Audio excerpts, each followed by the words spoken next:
Today was Vance's annual company gala. The hall was ablaze with lights, and glasses clinked everywhere. As a vice, I was supposed to give a speech on stage, but a last-minute project meeting had delayed me. I hurried to the banquet hall, my skirt lifted slightly, and the moment I pushed open the back door, I froze. On stage, my husband, William, was embracing his secretary, Mia. They were passionately kissing, swaying gently under the soft lights. The employees below were cheering and catcalling, as if this were some romantic performance.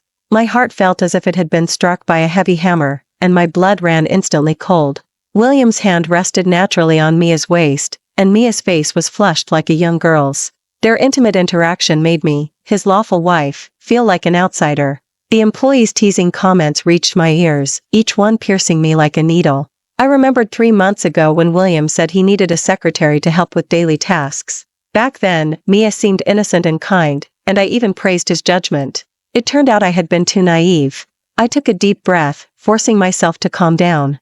I pulled out my phone from my purse and quietly recorded the scene. William was saying something on stage, eliciting laughter from the audience. I couldn't make out his words, only saw Mia bashfully tap his chest, a gesture so familiar it made me want to vomit. Suddenly, William's gaze swept to the doorway, and our eyes met. His smile froze. Mia followed his gaze, her face instantly turning pale. The entire venue fell silent for a few seconds, then erupted into louder whispers. "Isn't that Mr. Williams' wife? Why is Vice Grace at the door? This is awkward." I forced a polite smile, slowly walking towards the stage. William had already let go of Mia and hurried down from the stage. "Grace, is the project meeting over?" His voice trembled slightly. "It is." I glanced at Mia, still stunned on stage. "It seems I missed quite a performance." "It's not what you think, that was just..." William tried to explain. I cut him off. "Just a performance you thought the annual company gala needed?" The surrounding employees covertly watched us, and a strange tension filled the air. Fine beads of sweat broke out on William's forehead. "Grace, let's talk about this at home. There are too many people here."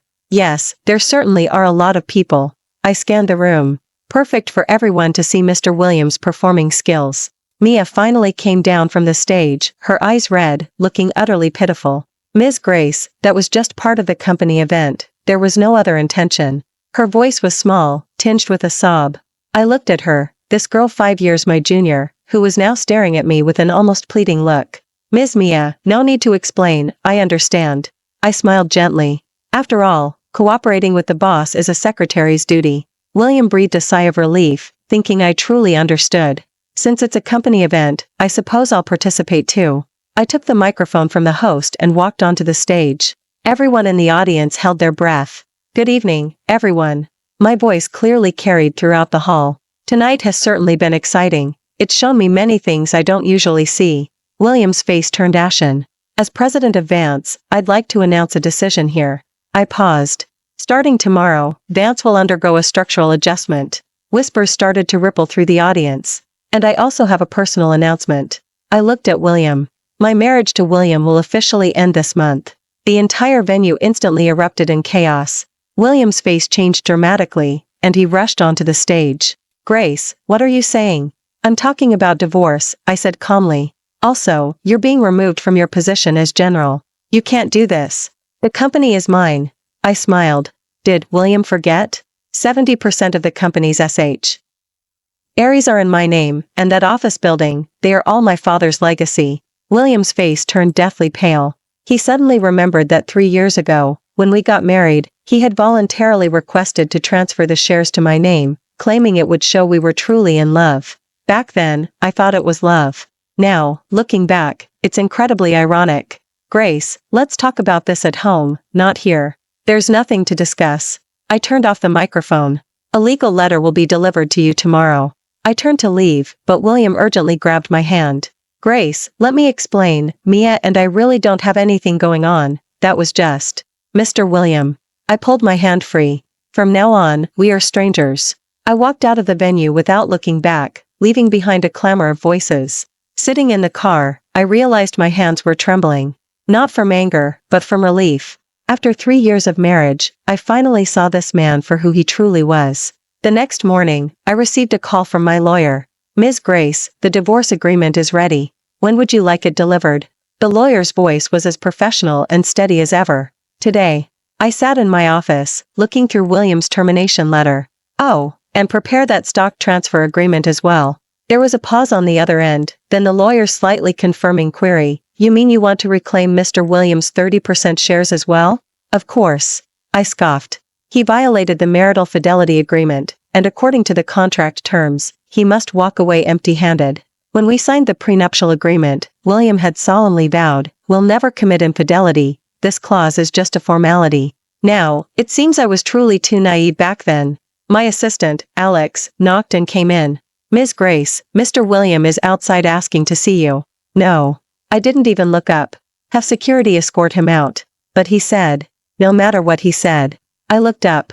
And From today onwards, he's no longer Mr. William. Just call him Mr. William. Alex nodded and turned to leave. A moment later, I heard sounds of a dispute from outside. "Grace! Get out here!" William's voice carried through the soundproof glass. I turned on the security footage and saw William shoving with the security guards. Mia stood behind him, her eyes red. Interesting. After what happened last night, he dares to bring his mistress to the company today. I picked up the intercom. "Security, call the police directly." The security chief's voice came through the phone, with a hint of hesitation. "Ms. Grace, wouldn't that be?" "There's no wouldn't that be," I cut him off, my voice devoid of warmth. "He's an unauthorized individual now, and causing a disturbance in the company is against the law." Soon, the police arrived. As was led away by the police, he still shouted towards my office, "Grace, you'll regret this." I leaned back in my chair, feeling remarkably light. In the afternoon, I convened a shareholders' meeting. "Everyone, I believe you've all heard about last night's events." I looked at the investors around the conference table. William will no longer serve as general due to personal reasons. Mr. Robert, the largest shareholder, frowned. "Ms. Grace, isn't this a bit hasty?" "Mr. William, after all." "Mr. Robert." I cut him off. Whilst performance during his tenure was indeed good, his personal conduct issues have already impacted the company's image. I brought up last night's recording and played it for everyone. This is what happened at the annual company gala last night. As a married man, being so intimate with a female subordinate at the company gala, do you all believe such a general is appropriate? The shareholders exchanged glances. Furthermore, I continued, according to our investigation, William and Ms. Mia's relationship has been ongoing for 3 months. During this time, he repeatedly used his position to promote and increase Ms. Mia's salary, which constitutes a violation of company policy. In fact, I had already collected this evidence, I just hadn't used it until now. I didn't just discover their infidelity last night, I knew 3 months ago. That day, I forgot some documents and returned to the company to retrieve them. I happened to see William and Mia kissing in his office. My initial reaction then was anger. I wanted to rush in and confront them, but I held back. I wanted to see just how shameless this man could be. So, I began secretly gathering evidence while also re-evaluating the company's ownership structure. I discovered something quite interesting. Although William was the general, I was actually responsible for the company's core clients and crucial contracts. He was merely a general in name only. So, for the new general, Mr. David asked. "I'll temporarily take on the role. I had already planned this. We'll find a suitable candidate later."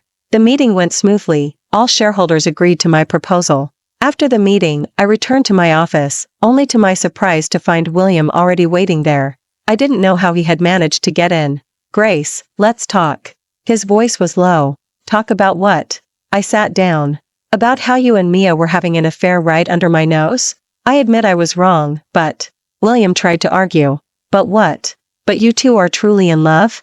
I cut him off with a scoff. "William, 3 years of marriage, you think I'm easily fooled, don't you?" "No, I never intended to betray you." He argued eagerly, trying to grasp at any lingering trust one might have had. "Then how did the child in Mia's belly get there?" I stared at him coldly. William's face instantly turned ashen. "How did you know?" "How did I know?" I pulled out a medical report. "This is Mia's medical report from last month, 6 weeks pregnant." William slumped into a chair. "William, I'm asking you one last time, do you have anything else to explain?" He was silent for a long time, and finally looked up. "Grace, I admit I was wrong, but Mia, she what? She's innocent?" I stood up. "William, you truly disgust me." I walked to the window, looking at the bustling street below. "William, do you know what my biggest regret is?" He looked at my back, somewhat bewildered. "What?" I regret not listening to my father back then. I turned around. He said you were an ungrateful opportunist, only interested in our family's wealth. No, I truly loved you. His voice held a hint of desperation. Loved me? I walked up to him. William, if you truly loved me, you wouldn't have rented a hotel room with Mia on the anniversary of my father's death. His face utterly changed. Yes, I know everything. I watched his horrified expression. Did you think I truly knew nothing? After left, I sat alone in my office, watching the sunset outside the window. 3 years of marriage ended just like that. To say I wasn't sad would be a lie, but more than that, I felt a sense of liberation. My phone rang. It was my best friend, Sophia. Grace, I heard. Are you okay? She asked cautiously. I'm fine.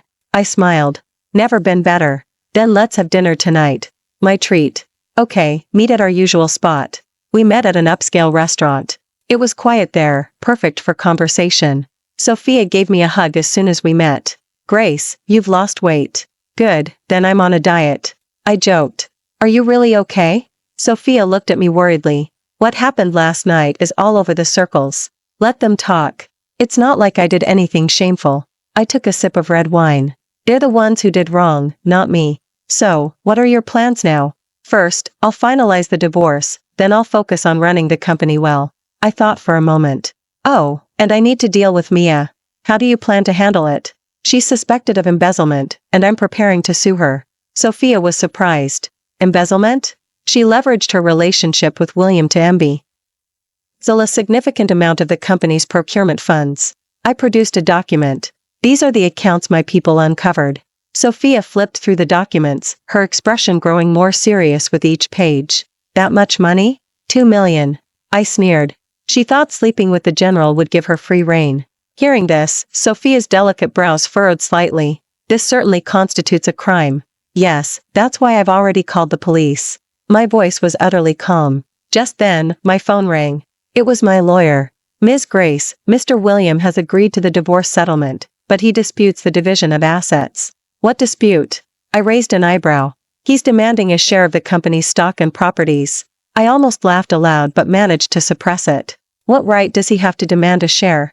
He claims he contributed to the company's development during our marriage. Then tell him, I said coldly, we have a prenuptial agreement, and he violated the fidelity clause, so he should walk away empty-handed. He said he wants to see you in court. Court it is. Am I afraid of him? I hung up the phone and said to Sophia, this man truly is unrepentant. He's probably unwilling to accept it, Sophia said. After all, going from a millionaire to penniless, anyone would find that hard to swallow. That's his own doing. I raised my wine glass. To my new life. The next day, I went to court. William was already waiting there. Mia hadn't come, I heard she had been detained. Ms. Grace, are you sure you want to proceed with this agreement? The judge looked at the document. Under this agreement, Mr. William will lose everything. We have a prenuptial agreement, and he violated the fidelity clause, my lawyer stated. According to the agreement, the unfaithful party should walk away empty-handed. William's lawyer stood up. We believe this agreement clause is too harsh and does not align with the spirit of the L. I sneered. Why wasn't it considered harsh when he signed the agreement? The judge looked at the agreement, then at the evidence. It is clear that Mr. William committed infidelity during the marriage, and the other party is already pregnant. William's face was very grim. However, regarding the division of assets, we require further deliberation, the judge said. We will conclude for today. The next court date will be announced later. Walking out of court, William caught up to me. Grace, are you really going to be this ruthless? Ruthless? I stopped. William, you were the one who was ruthless first. I admit I was wrong, but we were married, after all. Married, after all? I turned to face him. William, what disgusts me most is that you're still acting. You don't actually think you did anything wrong, you're just upset about being caught. No. He still tried to argue. Yes, you are. I cut him off. If I hadn't found out, were you planning to keep it a secret forever? William fell silent. Answer me. I raised my voice. He stammered, unable to speak. William, you've completely killed my hopes. I turned and walked away. Wait for the court's judgment. Back at the company, I actually felt much lighter. My assistant, Alex, reported on work. Ms. Grace, there's progress in Mia's case. The prosecutor's office has formally pressed charges. Excellent. I nodded. Any new developments on the company side? Several clients want to renegotiate their contracts. They're concerned about the company's stability. Schedule meetings with them. Assure them that the company will face no issues. Also, 3 headhunting firms have recommended candidates for general. Send me their resumes, I'll take a look. After handling my work, I sat in my office and thought of my father. If my father were still alive and saw today's situation, he would probably say, "I told you this person wasn't reliable." Back then, my father opposed my relationship with Willie. Saying he saw calculation in his eyes. I thought my father was old-fashioned. Now, I realize my father's wisdom was right all along. But now that everything is over, I can finally live life on my own terms. A month later, the divorce judgment was issued. The court granted my requests. William walked away empty-handed, and Mia was sentenced to 3 years in prison. I stood at the court entrance, watching William's disheveled figure walk away, feeling no ripple of emotion. "Congratulations, Ms. Grace." My lawyer shook my hand. "Justice has been served." "Thank you." I smiled. "This case must have been tough on you." "It's my duty." Back at the company, my colleagues were celebrating with me. "Ms. Grace, we toast to you." The sales manager raised his wine glass. "Thank you, everyone." I also raised my glass. "Next, we need to work even harder to make the company even better." "Absolutely." After the celebration, I returned to my office, where the candidate for the new general was already waiting. "Mr. Daniel, hello." I shook his hand. "I've reviewed your resume, it's very impressive." Daniel had moved from a foreign company, his track record was excellent, and he had good character. "Ms. Grace, thank you for this opportunity," Daniel said sincerely. "I promise I won't disappoint you. I trust your abilities." I handed him a document. "This is the company's development plan, please take a look." Over the next hour, we discussed the company's future development direction in detail. Daniel's ideas were insightful, making me feel I had found the right person. "All right then, you'll officially start next Monday." I shook his hand. "Welcome to Vance." "Thank you, Ms. Grace." After left, I stayed alone in my office until very late. 3 months ago, I was still that naive woman kept in the dark. Now, I am a strong, independent woman leading the charge. Life is truly full of uncertainties. My phone rang. It was an unknown number. "Grace, you must be very pleased with yourself, aren't you?" It was William's voice, sounding as if he had been drinking. "William, what do you want?" "I want to say, you'll regret this." His voice was filled with hatred. "Do you think you've won by destroying me?" "I didn't destroy you, you destroyed yourself." I was calm. "William, I suggest you accept reality." "My reality is that I have nothing," he roared. "And it's all because of you." "Because of me?" I scoffed. "William, if you hadn't committed infidelity, would you be in this situation today?" He was speechless. "William, you're 30 years old. It's time to take responsibility for your actions," I said. "Don't call me again, we have nothing left between us." I hung up and blocked his number.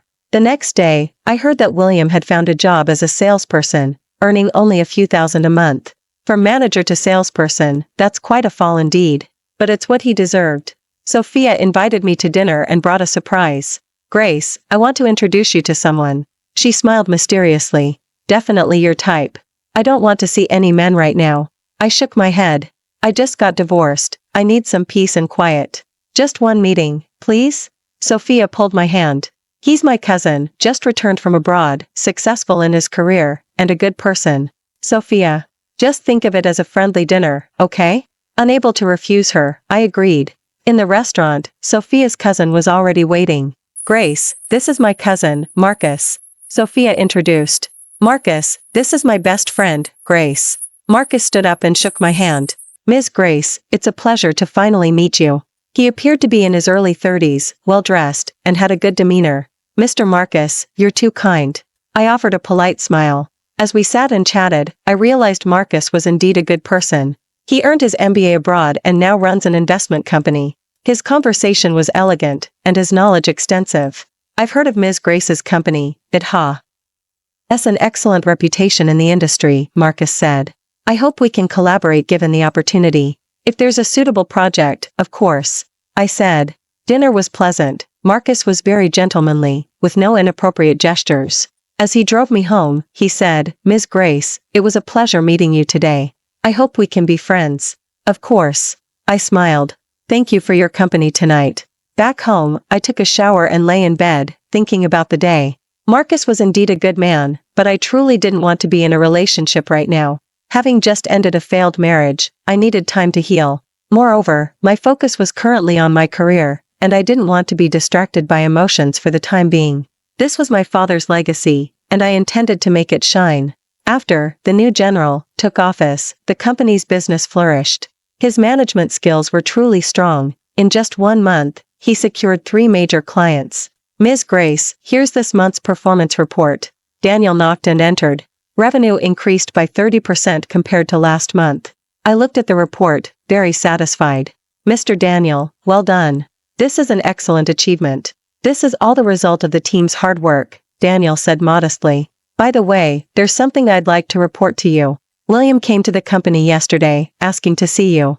I frowned. What did he want? He said he had something important to discuss with you, but security stopped him. If he comes again, call the police directly. I said coldly. He's no longer affiliated with this company. Understood. After left, I fell into deep thought. William coming to the company to see me surely didn't bode well. Sure enough, that afternoon I received a call from him. Grace, I know you don't want to see me, but some things must be clarified. Clarify what? I asked coldly, my voice utterly devoid of warmth. Regarding, William's voice was low. Her child might not be mine. I asked for a moment. What do you mean? I had a paternity test done. The child's father is someone else. You brought this upon yourself, I scoffed. Grace, I know I was wrong, truly wrong. His voice was choked with sobs. Without you, I'm nothing. These are the consequences you deserve. I was unforgiving. William, do you think I'm the kind of woman who would go back to an ex? But we had 3 years together. Our 3 years together were destroyed by your own hands. I cut him off. William, give up hope. We'll never be together again. I hung up the phone, feeling a bit irritated. This man truly was unrepentant. Even at this point, he was still thinking of getting back together. That evening, Marcus invited me to dinner. We had met a few times lately and enjoyed each other's company. He was an interesting person, conversation never stalled, and he was very respectful of women. You seem to be in a bad mood today? Marcus asked, concerned. My ex-husband came to see me, wanting to get back together. I told him truthfully. Oh? Marcus raised an eyebrow. What did you say? Of course I refused. I took a sip of red wine. We're divorced, there's nothing to go back to. That's good. Marcus smiled. To be honest, I was quite worried.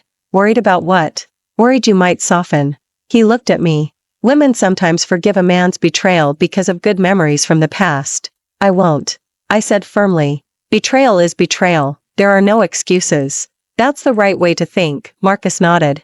Relationships require loyalty as a foundation. A relationship without loyalty isn't worth cherishing. We talked about many things, from work to life, from ideals to reality. Marcus's values and worldview were very sound, which made me feel comfortable. Grace, I want to ask you something.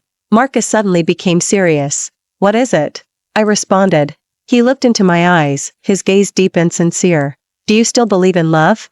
I thought for a moment. I do, but I'm more cautious now. Then if someone who truly loved you appeared, would you give him a chance? His voice held a hint of caution, yet was full of expectation. I looked into his eyes and understood what he meant. Marcus, we've only known each other for a little over a month. I tried to use time to give myself a buffer. I know it hasn't been long, but my feelings for you are genuine, he said sincerely. I'm not asking for an answer now. I just want you to know how I feel. I felt a little touched, and a little flustered. Marcus, I truly don't want to be in a relationship right now. I said softly, meaning every word. William's shadow still lingered, and I was afraid of being hurt again, afraid of giving my heart only to be betrayed. I can wait. He took my hand. No matter how long it takes, I can wait. Back home, I sat on my balcony, thinking about Marcus's words. To say I wasn't moved would be a lie. It's truly rare for such an accomplished man to be willing to wait for you. But I truly wasn't ready to start a new relationship yet. The wounds William had inflicted on me hadn't fully healed, and I needed more time to mend. Moreover, my focus was currently on my career, and I didn't want to be distracted by emotions for the time being. Perhaps when I truly emerged from this darkness, I could consider giving Marcus a chance. But it wasn't time yet. Just when I thought everything had returned to normal, unexpected news disrupted my life. Ms. Grace, William was hit by a car and is now in the hospital. Alex rushed into my office. Although we were divorced, hearing this news still stirred something within me. Do his family know? I asked. His parents are out of town and can't get back immediately. I hesitated for a moment. I understand. Alex acknowledged. Alex looked at me. Ms. Grace, are you going to visit him? No. I shook my head, my tone firm. We no longer have any ties. Though I said that, I was still somewhat distracted. I continued working, but couldn't seem to concentrate. Images of William involuntarily popped into my mind. Although he had betrayed me, lying alone in the hospital, he did seem somewhat pitiful. But why should I pity him? This was his own doing. If he hadn't committed infidelity, we would still be married, and I would naturally be by his side. But he chose betrayal, and he must bear the consequences. On my way home from work that evening, I passed by the hospital. On an impulse, I pulled my car over at the entrance. Standing in the hospital lobby, I hesitated for a long time. Ultimately, I didn't go upstairs. Not because I didn't care, but because there was no need. Our story was over. There was no need for any further entanglement. The next day, I heard that William had woken up and his injuries weren't too severe. Mia had applied for medical parole from prison and gone to take care of him. Hearing this news, a wave of irony washed over me. How ironic, the two people who betrayed me were now back together. Well, perhaps it was for the best. They were a pair of despicable individuals, perfectly suited for each other. Ms. Grace, are you all right? Daniel asked with concern. I'm fine. Let's get to work. I composed myself and immersed myself in work. Recently, the company had taken on a major project that required my full dedication. If this project succeeded, the company's scale would reach a new level. I poured all my energy into work, not allowing myself time for idle thoughts. A week later, project negotiations entered a critical phase. The other party was a multinational corporation with very strict requirements. Ms. Grace, the other party has proposed new terms. Daniel walked in with a document. They're asking us to complete the entire project within a month. A month? I frowned. That's a tight deadline. Yes, and they've also cut their budget by 10%. I looked at the contract terms, lost in thought. Although this project wasn't highly profitable, it was crucial for the company's brand value. If it succeeded, more international clients would come knocking in the future. We'll take it. I finally made my decision. Assemble the strongest team, we must secure this project. Understood. I'll arrange it immediately. For the next month, I practically lived at the company. Working over 10 hours every day, I tackled all sorts of challenges with the team. Marcus invited me to dinner, but I declined every time. I'm sorry, I've been too busy lately. I apologized to him over the phone. It's okay, work is important, he said considerately. We can get together once you're done. Thank you for understanding. Having such an understanding man waiting for me was indeed a kind of happiness. But right now, I truly had no mind for romance. I just wanted to do well in my career. The project progressed smoothly, and the team members were all very supportive. Just as we were nearing completion, an unexpected incident occurred. Ms. Grace, our proposal has been leaked. Daniel rushed in, agitated. What? I was shocked. What happened? A competitor submitted an almost identical proposal, one day earlier than us. My blood pressure instantly spiked. Have you found out who leaked it? We're still investigating, but... Daniel hesitated. But what? But not many people had access to the complete proposal, just a few key members. My heart sank to rock bottom. A month of hard work, stolen just like that. And the one who stole the proposal was very likely someone I trusted most. After an overnight investigation, the truth came to light. The person who leaked the proposal was Michelle, the CFO, who was William's college classmate. Ms. Grace, all evidence points to Michelle, Daniel said, holding the investigation report. She sent the proposal to the competitor last night. I watched the security footage. Michelle was stealthily copying files in the office. Why would she do this? I asked. According to her confession, William told her to do it, Daniel said. William promised her a sum of money as compensation. I was trembling with rage. William, that scoundrel, even after leaving the company, he still sought to harm me. Where is Michelle now? I asked coldly, my voice imbued with undeniable authority. She's in the conference room, waiting for your instructions, my assistant Alex replied, a hint of tension in his voice. I took a deep breath and walked towards the conference room. Michelle was sitting there, her face pale. A flicker of fear crossed her eyes as I entered. Michelle, we've worked together for 2 years, and I've always trusted you. I sat opposite her. Why betray the company? Ms. Grace, Michelle stammered, unable to form words. Was it about money? I stared at her coldly. How much did William give you? 50,000, Michelle hung her head. 50,000? I almost laughed. Michelle, do you know how much this project is worth? 20 million. You destroyed a $20 million project for 50,000. Michelle looked up, tears in her eyes. Ms. Grace, I didn't want to do this, but I desperately needed money. If you desperately needed money, you could have borrowed it from the company. Why do something like this? William said that since you're so wealthy, losing one project wouldn't matter. Enough. I slammed my hand on the table and stood up. Michelle, you've disappointed me deeply. Ms. Grace, I know I made a mistake. Please give me another chance. There are no more chances, I said coldly. You're fired, and I'm suing you. Michelle collapsed into her chair, sobbing uncontrollably. After dealing with Michelle, I immediately called an emergency meeting. Everyone, you all know about the project leak, I said, looking at the team members. Now we have two choices, either give up or start over. Will we have enough time to start over? Asked the design. The client has agreed to a 3-day extension. That's the final deadline I managed to secure. 3 days. The director frowned. That's too tight. I know it's difficult, but this is our only chance. I stood up. If you're all willing, let's give it our all. Let's do it. We're in. The team members were all highly committed. No one chose to back down. For the next 3 days, we barely slept. Everyone worked frantically, redesigning the proposal. I also personally jumped in, tackling tough problems alongside the technical staff. When we were tired, we'd grab a nap in the office. When we were hungry, we'd order takeout.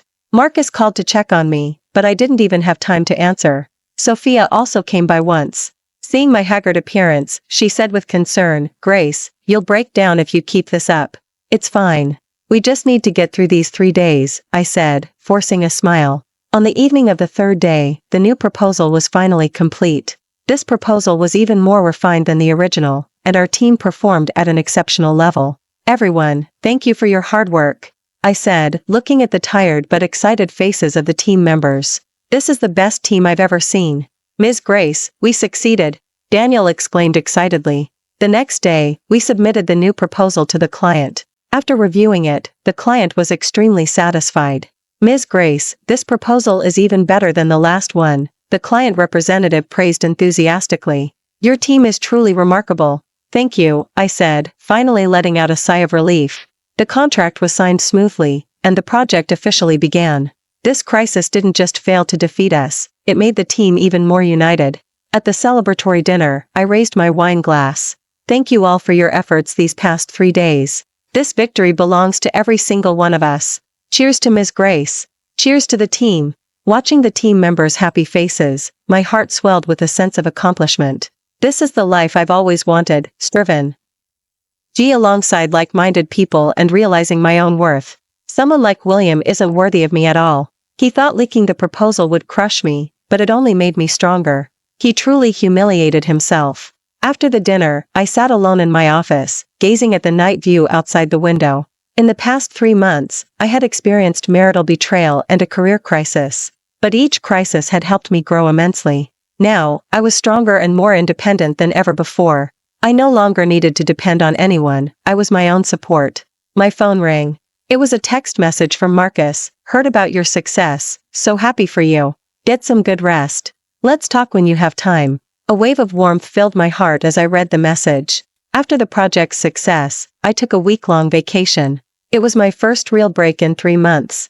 I went to a beachfront resort, enjoying the sun and sand, completely relaxing my mind and body. While walking along the beach, I thought about many things. I thought about my father, about the past 3 months' experiences, and about Marcus. If my father were still alive, he would be very proud to see me now. I had finally stood on my own 2 feet and was running the company successfully. As for William, he was completely in the past. He tried to get revenge by leaking the proposal, but it only ended up making me stronger. He truly shot himself in the foot. Marcus sent me many photos, all landscapes he had taken during his business trips. I hope to see these beautiful sights with you someday, he wrote in the text message. My mood brightened as I looked at the beautiful photos. Perhaps I could really consider dating him. After my vacation, I returned to the company, and Daniel brought me some good news. Ms. Grace, 3 international companies want to collaborate with us. They were all impressed by our last performance. That's fantastic, I exclaimed, excited. Schedule a time for us to talk. And one more piece of news, Daniel said with a smile. William has been discharged from the hospital, but I heard he's not doing well. How so? He's now living with Mia in a rundown residential complex. Mia lost her job because of her prison sentence, and neither of them has a stable income. I felt no ripple in my heart. That's the path they chose for themselves. Michelle's case also has a verdict. She received a 2-year suspended sentence and has to compensate the company for its losses. As she should, I said coldly. After finishing work, I asked Marcus out for dinner. This time, I was the one who initiated it, not him. You asked me out this time. Is there something special you want to talk about? Marcus asked playfully. There is, indeed, I said, looking at him. I want to formally respond to your previous declaration of feelings. Marcus's eyes lit up. What's your response? I'm willing to try, I said with a smile. Let's give us a chance. Marcus excitedly took my hand. Really? Really, I nodded. But I have one condition. What condition? His eyes sparkled. Let's take things slow, no rushing, I said, looking at him seriously. I need time, a gradual process, to adapt to a new relationship and truly let go of the shadows of the past. Of course, I'll respect your pace, Marcus said gently. Thank you for giving me this chance. From that day on, Marcus and I officially started dating. He was a very considerate boyfriend, never putting pressure on me, always quietly supporting me. Unlike, who was constantly suspicious and quick to anger, Marcus was very mature and knew how to interact with people. We watched movies, traveled, and discussed work together. Every day was fulfilling and joyful. The company's business also continued to improve, and we signed several more major clients. The employees were highly motivated, and the entire company was vibrant. This was the kind of life I wanted. One evening, Marcus suddenly said to me, Grace, I'd like to meet your free. NDS. Sure, I'll arrange something. We arranged to have dinner with Sophia and her boyfriend. Sophia had a very good impression of Marcus. Grace, you have good taste. You've really found the right person this time. I hope so, I said with a smile. Marcus is truly sincere with you. I can see it, Sophia said. The way he looks at you is completely different from William. What's different? When looked at you, there was calculation in his eyes. When looks at you, there's only love. Hearing this, a warmth spread through my heart. Indeed, Marcus's kindness towards me was genuine, without any ulterior motives. Unlike, who was after my family's wealth from the very beginning. Looking back now, I was truly foolish back then. I was deceived by William's sweet talk and empty promises, thinking it was love. Now I know what true love is like. After dinner, Marcus walked me home. Did you have a good time today? He asked. Very good, I leaned on his shoulder. Thank you for coming into my life. I should be thanking you. He gently kissed my forehead, for giving me the chance to love you. At that moment, I felt like the happiest woman in the world. After's betrayal, I thought I'd never trust love again. But's appearance made me believe in goodness again. Some people appear in your life to make you happy for a while others are meant to stay with you forever. William was the former, Marcus was the latter. I was so glad I cut my losses in time and didn't waste any more time on the wrong person. And even more grateful to have met Marcus, who showed me what true love is. After dating Marcus for 6 months, our relationship became increasingly stable. Over the past year, I had experienced so many ups and downs. From the breakdown of my marriage to a career crisis, and then to today's success. Every setback had helped me grow, and every difficulty had made me stronger. Now, I was no longer that dependent woman who relied on a man. I was a strong, independent woman. And capable of controlling my own life. One evening, Marcus and I were walking down a street at night. How was your day? Did work go smoothly? Were you happy? He asked. Very happy, I said, linking my arm through his. Then I want to make this day even more perfect. Marcus suddenly stopped. What do you mean? I looked at him, puzzled. Marcus suddenly knelt down on one knee and took a ring box from his pocket. Grace, will you marry me? I was stunned, completely unprepared for him to propose marriage at that moment. Marcus, you. I know this is sudden, but I want to become the most important person in your life at your most successful moment, he said deeply. Grace, I love you, and I want to spend my life protecting you. Looking into his sincere eyes, I was so moved I couldn't speak. From betrayal to Marcus's genuine heart, I finally understood what true love was. I do, I said, tears welling in my eyes. Marcus excitedly placed the ring on my finger, then held me in a tight embrace. After so much hardship, I had finally found my own happiness. The ring sparkled under the street lamp, just like my bright future. Thank you for watching today's story. If you enjoyed this video, please give it a like and share it with your friends. We look forward to hearing your thoughts in the comments. Feel free to share your perspectives, and don't forget to subscribe to our channel for more exciting stories. See you next time.